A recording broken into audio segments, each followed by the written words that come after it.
सेवा धर्म ही असली भक्ति। दोस्तों, बहुत ही अच्छी कहानी है।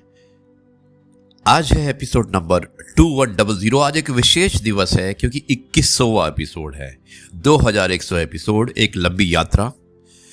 और मुझे जरा सा भी एहसास नहीं हुआ कि कब इस यात्रा में मैं निकल पड़ा और अब तक हम 2100 एपिसोड कर चुके हैं, निरंतर बिना रुके।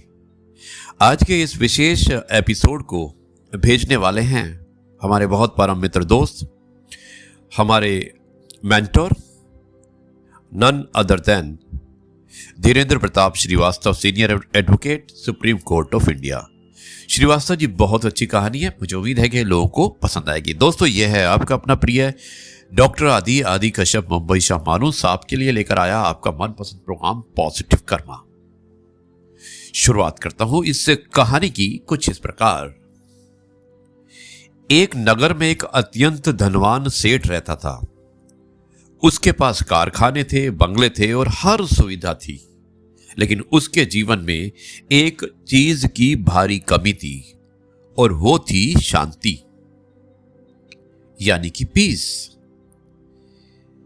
एक सायंकाल अचानक उसके मन में भयंकर बेचैनी होने लगी। डॉक्टर बुलाए गए, सारी जांचें हुई, लेकिन रिपोर्ट सामान्य आई। रात गहराती गई, नींद की गोलियां भी बेअसर हो रही थी। रात के 3 बजे वो घर के बगीचे में टहलने लगा और फिर सड़कों पर निकल पड़ा। चलते चलते वो बहुत दूर आ गया और थक कर एक चबूतरे पर बैठ गया। तभी अचानक एक कुत्ता आया और उसकी चप्पल उठाकर ले गया। दूसरी चप्पल लेकर वो कुत्ते के पीछे दौड़ा। कुत्ता झुग्गी झोपड़ियों में घुस गया और चप्पल चोरकर भाग गया, यानी कि वो झुग्गी झोपड़ियों में घुस गया और चप्पल को छोड़ दिया। जैसे ही सेठ चप्पल पहनने लगे, उसे किसी के रोने की आवाज सुनाई दी। वो आवाज एक झोपड़ी से आ रही थी। दोस्तों, अंदर एक औरत फटी चादर में दीवार से सटकर रो रही थी और कह रही थी कि हे भगवान, मेरी सहायता करो। सेठ का मन हुआ लौट जाए, लेकिन फिर उसके भीतर से एक आवाज आई, रुक जाओ। उसने दरवाजा खटखटाया। औरत घबरा गई और सेठ ने हाथ जोड़कर कहा कि घबराओ मत बहन, बस बताओ तुम रो क्यों रही हो।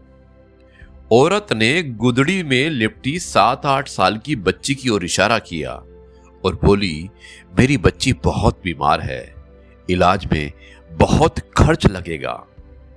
सेठ का दिल पिघल गया। उसने तुरंत एम्बुलेंस बुलाई और बच्ची को अस्पताल में भर्ती कराया। डॉक्टर ने 1.5 लाख रुपए का खर्च बताया और सेठ ने पूरी जिम्मेदारी अपने ऊपर ले ली। बच्ची की जान बच गई। सेठ ने उस औरत को नौकरी दी, रहने की जगह दी और बच्ची की पढ़ाई की जिम्मेदारी भी ली, क्योंकि अब सेठ समझ चुका था कि कर्म के साथ सेवा भी आवश्यक है, क्योंकि उसे जो शांति मिली वो उसे जीवन में कभी नहीं मिली थी। दोस्तों, सेवा ही वो धर्म है जो बिना शोर किए ईश्वर तक पहुंच जाता है। यदि ईश्वर की कृपा चाहते हैं तो मानव बनो, क्योंकि मानवता ही सबसे ऊंची भक्ति है। यही मैसेज था आज की कहानी, जिसे भेजा था धीरेंद्र प्रताप श्रीवास्तव जी ने। धन्यवाद श्रीवास्तव जी, इतनी अच्छी कहानी आपने भेजी है कि जिसका मतलब शायद बहुत बहुत आवश्यक है आज के समय में हम सभी को समझने के लिए।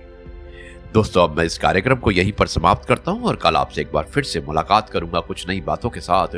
तब तक के लिए आपसे कहता हूं, जय गुरु जी, शुक्राना गुरु जी।